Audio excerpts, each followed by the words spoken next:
tell you what that news that things went. It was shocking. Yeah. Yeah, this all happened like in the early hour, or like overnight, in like the, I don't know, 3 or 4 in the morning or something like that. So, yeah, and I guess, they send off cultures of what's in her sputum and try to see if there's some bacteria that wasn't covered by the previous antibiotics. And it takes a day or two for that to come back. In the meantime, what they do is they give her what we call broad spectrum antibiotics that's covering all these kind of other sort of bacteria that can be present in a hospital setting. Which one is it? Do you know? Which broad spectrum? Vancomycin and cefepime. She is allergic to Cillins. Right. So vancomycin is not a penicillin. Not a Cillin. No. And the cefepime is what we call a cephalosporin, which is kind of weakly related to the Cillins. But she already had ceftriaxone, which is like a first-line cephalosporin. And so this is in the same class as the one that she had been getting. So we were confident she won't have a reaction to this because she seems to tolerate these. It's not a penicillin. Okay. It's sort of related to penicillin. And some people... I know guys know that she's allergic to that already. But so penicillins, they avoided one that was a penicillin, probably for that reason overnight. Yeah, but this one is a very broad spectrum, very good antibiotic in terms of covering a lot of the kind of organisms that you normally wouldn't get in a pneumonia. So generally when somebody first gets to the hospital, even if they're really sick and in the intensive care like this, what we have to cover is the stuff that would have been caught out in the community, wherever she is, in addition to COVID. I mean, because you can get multiple things at once, obviously.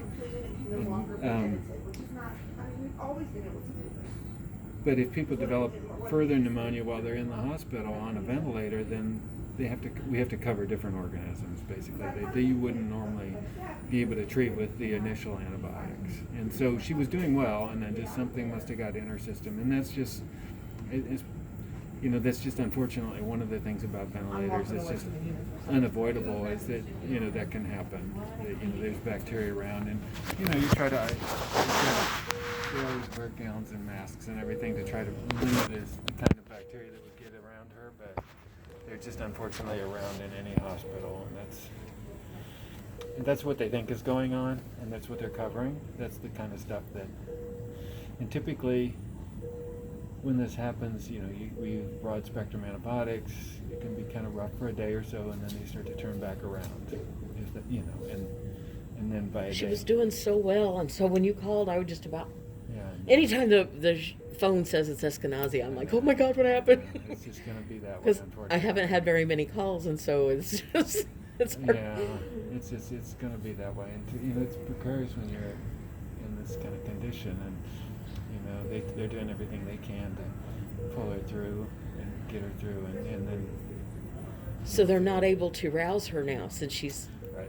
paralyzed. And the reason they do that is they're able to help her breathe, they control her breathing better when she's kind of paralyzed and sedated. Yeah, I got to that part too. I don't understand, if she's paralyzed, how can they control her breathing? I don't... Well, they control it because they're basically pumping air into her. I mean, that's what we normally do. But like if you're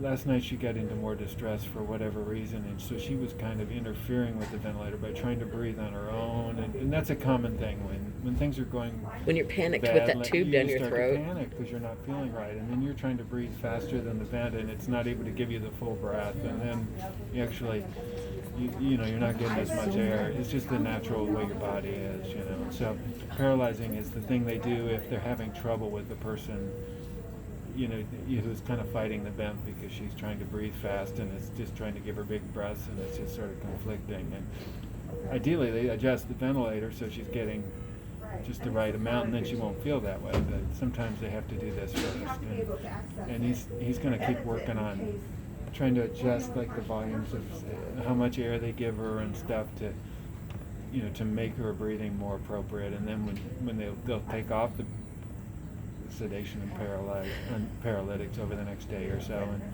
and she'll hopefully be breathing more comfortably by then. Okay. Yes, in the past. Is this... I don't know I don't know what this means in terms of her situation. Does this mean that she's much worse off, or? Yeah, I mean, it's worse, yeah. It is scary, I understand. And, you know, they're doing everything they can, you know. I understand that. And,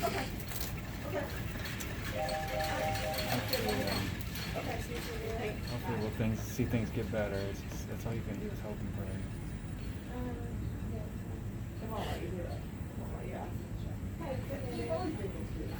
Go back in and out. Yeah, I'm feeling this before. Okay. Okay. So, What do you know? what happens now? So you just want to see kind of how we are today. Hey, this is Belinda. Right at this moment, she's stable. Her oxygen levels are over 90, so you know they're keeping her on the same ventilator settings. And they're going to continue to kind of control her breathing by paralyzing her and giving her the oxygen until the antibiotics have had a chance to work. Okay. How long does that? What length of time does that take? Over hours to about a day or so, and then you start to see a response usually. Sorry, over about like over a day or so. Well, It's the That first- quickly? Yeah.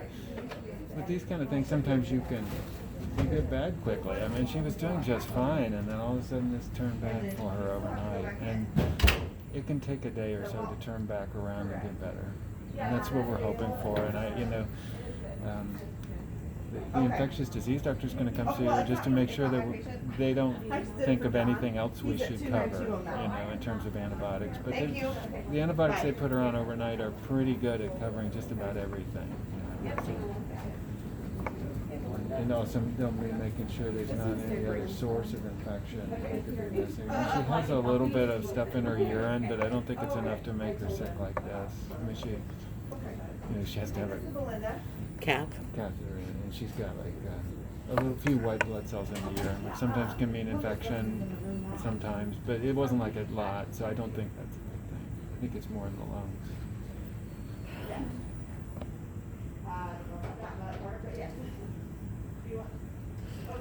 Okay. It's a scary situation. And I don't know what to ask. I don't I know. know. There's so much of it is just wait and see, and which is tough. I don't know. It's got to be really hard for you. Do you have other family and whatnot? Yeah, our whole family's praying for her, but they're kind of at a little bit of a distance. This is unfortunate. Also, that more people can't come in here in the current setting. They're letting you because you're exposed to her anyway, right? Well, And you have I'm her vaccine. mother. Yeah. And I'm sure I've had COVID. It's so unpredictable. Sometimes people get it so much worse, one person than the next. And Her roommate tested negative for COVID after she's gone to the hospital. So. it's good. Okay, no problem. Wow.